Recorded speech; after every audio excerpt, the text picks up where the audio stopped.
家好，我是猫猫。今天要讲的故事是《桌子、驴和棍子》，作者格林兄弟。在一个小村庄里，有一位年老的裁缝，他有3个儿子和1只山羊。山羊每天都会被牵到牧场上去吃草，3位儿子会轮流放羊。有一次，大儿子把他牵到墓地去，那里长着茂盛的草，他让山羊在那里吃个饱。晚上回家的时候，他问山羊：“你吃饱了吗？”山羊回答说：“咩咩，我吃得很饱，一片叶子也吃不下了。”那么我们就回家去吧，大儿子说。随后他便把羊带回栅栏里。老裁缝问：“山羊吃饱了吗？”大儿子说：“他吃得很饱，连一片叶子也吃不下了。”父亲并不放心，想要亲自问一问，就到栅栏里抚摸着那可爱的羊儿问：“小羊，你吃饱了吗？”羊回答说：“咩咩，我哪有吃饱？我跳来跳去，一片叶子没有找到。”裁缝叫道：“岂有此理！”他跑出去向大儿子说：“哎，你这个撒谎的人，你说山羊饱了，原来是故意让它饿着。”父亲很生气，从墙上拿下尺来，把大儿子打跑了。第二天，轮到二儿子放羊，他在花园的篱笆旁找到了一块长着许多青草的地方。山羊把草都吃光了。晚上，二儿子要回家，他问山羊：“你吃饱了吗？”山羊回答说：“我吃得很饱，一片叶子也吃不下了。”二儿子说：“那我们回家吧。”他牵着山羊回家，把山羊拴在栅栏之中。老裁缝像昨天一样问儿子：“羊吃饱了吗？”二儿子回答说：“哦，他吃得非常饱，连一片叶子也吃不下了。”老父亲不相信，像昨天一样问山羊：“山羊，你吃饱了吗？”山羊再次回答：“我哪有吃饱？我跳来跳去，一片叶子也没有找到。”裁缝叫道：“无法无天的东西，让无辜的小羊挨饿。”他跑上去，拿尺打二儿子，把儿子赶到门外。这天轮到小儿子了，家中也只剩小儿子可以去放羊。他得把他的事情做好，选了一棵叶子最茂盛的小树，让山羊吃。晚上回家的时候，他问山羊：“你吃饱了吗？”山羊回答说：“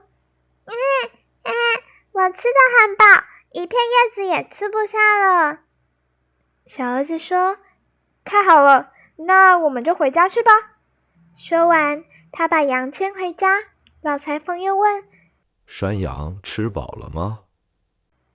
小儿子回答说：“哦，他吃得非常饱，连一片叶子也吃不下了。”因为前2次儿子都撒谎，裁缝这一次更无法信任儿子的回答，于是跑去问山羊：“你吃饱了吗？”山羊回答说：“我哪有吃饱？我跳来跳去，一片叶子也没有吃到。”和前2次一样，裁缝认为儿子在说谎。裁缝叫道：“哦，撒谎的东西，你和2个哥哥一样不负责任，你们总是把我当呆子。”他气得不得了，跳上去拿尺打那可怜的孩子，打得非常厉害。小儿子仓皇地逃出去了。现在小庄园中只剩下老裁缝和山羊。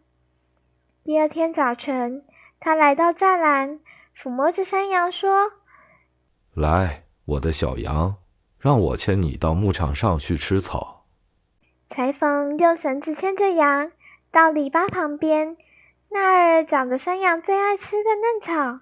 他对山羊说：你可以称心如意的饱餐一顿了。他把山羊一直放到晚上，才问道：山羊，你吃饱了吗？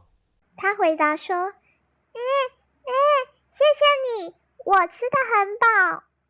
裁缝说：不客气，这是我该做的，早就该亲自带你来吃草了。我们回家去吧。他把羊牵到栅栏里，临走时又转身走回来说：现在你吃饱了吧？但是山羊叫道：我才没有吃饱呢，我挑来挑去，一片叶子也没有吃到。裁缝听到了这些话，大吃一惊，才晓得他错怪了3个儿子。他叫道：等着吧，你这忘恩负义的羊，只是赶走你，那太便宜你了。我要给你做一个记号，让你不敢再骗人。他急忙跑到屋里，拿来他的刮胡刀，在羊的头上涂肥皂，把羊身上的毛全剃了。接着他拿起鞭子，把羊重重地打了一顿。他狂跳着逃跑了。裁缝孤零零地坐在家里，感到非常悲哀，十分想念3个儿子，但是没有人知道他们去哪了。大儿子到一家做家具的木匠那里当徒弟，他心情不倦地学习。期限满了以后，他想到各处去旅行，于是师傅送了他一张小桌子。表面看来，它并不特别好看，是普通的木头做的，但是它有一个好处，只要把它放下来，说小桌子开饭吧，那好桌子马上就会铺上一块干净的小台布，伸出盘子和刀叉，并摆满一碗碗清炖很红烧的食物，还有一杯葡萄酒，闪闪发光。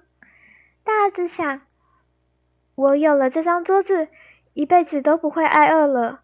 他很高兴，就到处去旅行，无论旅馆是好是坏，是不是有东西吃，他都不在乎。他简直不用进旅馆，随便在田野里、森林中或是草地上，把小桌子从背上拿下来，放在面前说：开饭吧。于是他心里想的一切东西都会在那里了。大儿子旅行了一阵子，最后觉得该回家了。在回家的路上，他路过一间旅馆，里面已经客满，但是客人们欢迎他，请他和他们坐在一起吃饭。但是小木匠回答说：不必了，我不要吃你们的东西，我倒是想请你们做我的客人。他们大笑，以为他在开玩笑。小木匠把他的小桌子放在房间当中，说：小桌子，开饭吧。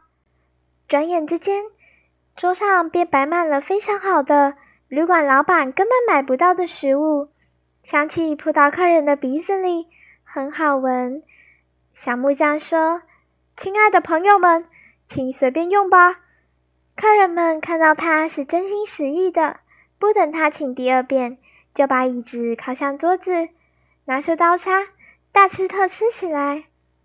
最奇怪的是，一碗吃完了，马上又有一碗跑出来。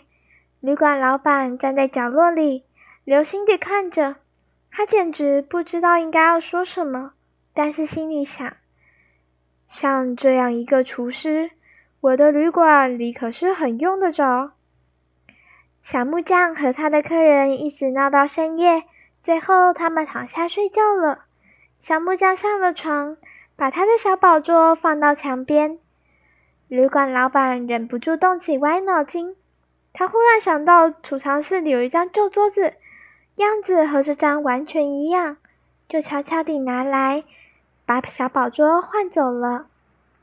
第二天早晨，小木匠付了房钱，背起他的小桌子上路了，并没有发现桌子被偷换掉了。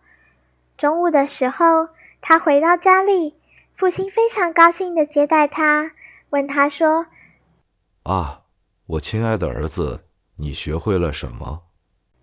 爸爸，我成了一个做家具的木匠。老父亲点点头表示赞同。那是一项好手艺。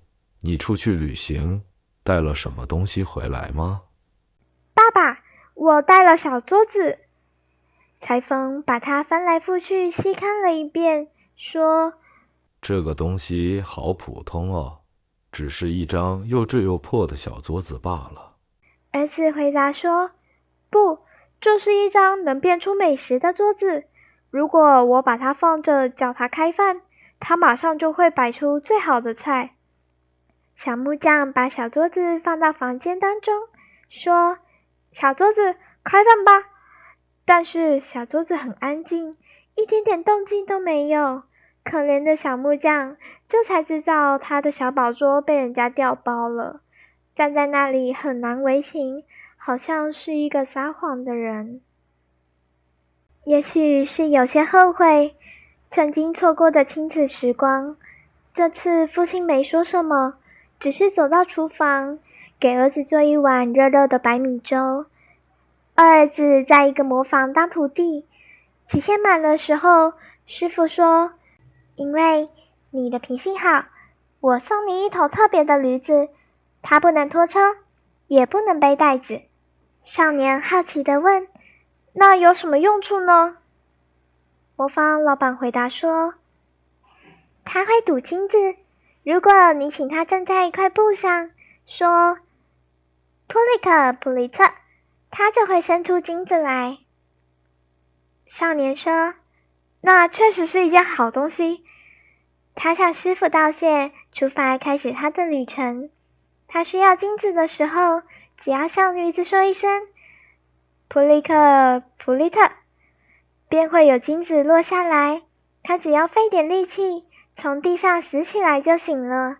无论到哪里，都可以随时购买生活必需品。二儿子旅行了一些时候之后，心想：我应该去看看父亲了，还有亲爱的弟弟。不料，他也进了那个换他哥哥桌子的旅馆。他牵着驴子，旅馆老板要把他接过来拴上，但是少年摇头说：不必劳驾，我会亲自牵着我的驴子，亲自把它拴上，因为我必须知道它在哪里。旅馆老板觉得奇怪，以为一个自己要照顾驴子的人一定没有多少钱吃饭。但是少年拿出2块金币，让老板只管给出品质最好的客房。老板惊讶地睁大了眼睛。用完餐之后，少年问老板应该要付多少钱。老板心想可以多讨他几倍的钱，就说应当再添5个金币。少年的金子不够用，他说：老板，等一下，我去拿金子。老板很好奇，悄悄地跟在少年后面，因为客人把门关上了，他就从门缝里瞧。客人在驴子下方铺好桌布，叫道：普利克普利特。转眼之间，那驴子开始掉下金子来，整整齐齐地落到地上。老板惊叹：不得了啊，用不完的金币啊！客人付了账，躺下就睡了。夜里，老板悄悄到篮里牵走了金驴，拴上另外一头普通的驴子。第二天大清早，少年带着他的驴子走了，以为还是他那头会吐金子的驴子。中午，父亲见了他很是高兴，煮了3菜1汤接待他。聊天时，老父亲问：我的儿子，你学会了什么啊？儿子回答：亲爱的爸爸，我成了魔方师傅，还带了一头驴子。父亲不解地说：这里有很多驴子，我宁愿你带一只好山羊回来。儿子急忙解释：这不是一般的驴，是一头会吐金子的驴。裁缝十分高兴，那我以后就不必再做针线活，劳碌辛苦了。少年铺好桌巾，叫了一声普利克普利特，但金并没有落下来。显然，这只驴不懂魔法，那不是每头驴子都能办到的。可怜的小魔法师傅愁眉苦脸，他没有别的办法，只好请求父亲原谅。父亲摇摇头，惭愧地说：我才应该和你们道歉。其实，比起羊和驴子，有你们在身边，我才会感到快乐。小儿子到一个雕刻师傅那里做徒弟，那是一项需要技巧的手工，所以他学习的时间最长。哥哥们曾写信告诉他，说他们遭遇了不幸。旅馆老板在他旅行的时候，把他们可爱的宝贝骗走了。儿子要回家的时候，因为他的品格不错，师傅送他一个布袋。师傅说，里面有一根棍子。男孩天真的问，袋子我可以背着，对我很有用处，但是要棍子做什么呢？棍子会使得袋子变得更重，不是吗？师傅神秘兮兮的回答，如果有人欺负你，只要说一声棍子，从袋子里出来，棍子便会从你身边跳出来，到人们当中，在他们背上跳来跳去，让他们8天不能动弹，直到你说棍子回袋里去，他才会停止。男孩对师傅表示感激，拥抱了他之后，才依依不舍地背着袋子离开。晚上，男孩走到哥哥们被骗过的旅馆，他把背包放到面前的桌子上，开始编故事。他说，人们很容易找到会料理的小桌子，会吐金子的驴子，但这些好东西跟我放在身边的宝贝一比，压根不算什么。旅馆老板竖着耳朵听，心想，那究竟是什么好东西呢？袋子里大概都是宝石吧。老板认为布袋也应当归他所有，因为好事成三啊。睡觉的时候，客人躺在板凳上，拿袋子当枕头。老板以为客人早已睡熟了，走了过来，非常谨慎地挪动袋子，看是不是可以拿走。男孩一静候多时，他大叫道，棍子从袋子里出来！小棍子马上跳出来打老板，老板痛苦不堪，连声请求饶命，但他喊得越响，棍子在他背上打得越用力，越有节奏，直到最后他声嘶力竭，倒在地上。少年说，把小桌子和驴子还给我们，否则棍子是不会停下的。旅馆老板低声叫道，我把所有的东西都拿出来，请你让棍子爬到袋子里面去吧。小儿子说，我且饶你一次，但是你要当心，不得再犯。然后他叫道，棍子回袋子里去。棍子这才休息。第二天早晨，小儿子回到家里，裁缝看见他非常欢喜，也问他在外面学了些什么。他回答说，亲爱的爸爸，我成了一个雕刻家，还带了一个布袋，里面有一根棍子。父亲不再注意儿子们带回来的物品，而是怜爱地看着孩子，对孩子说，宝贝，你不需要带什么厉害的东西回来，只要你回来就好，只求你平安就好。亲爱的爸爸，那不是普通的棍子，你看，我用这根棍子把2个哥哥被偷的桌子和驴子弄回来了。老裁缝微微一笑，让小儿子坐下享用午餐，随后转过身，喊大儿子和二儿子出来吃饭。他在意的从来不是真实和虚假，而是他们之间珍贵的感情。幸好，在有生之年，他还有机会可以弥补。故事就到这边结束啦，谢谢你们的收听。如果你们对这个故事有什么感想，欢迎在底下留言告诉我哦。如果喜欢听童话故事的话，欢迎订阅我，就可以收到最新的童话消息哦。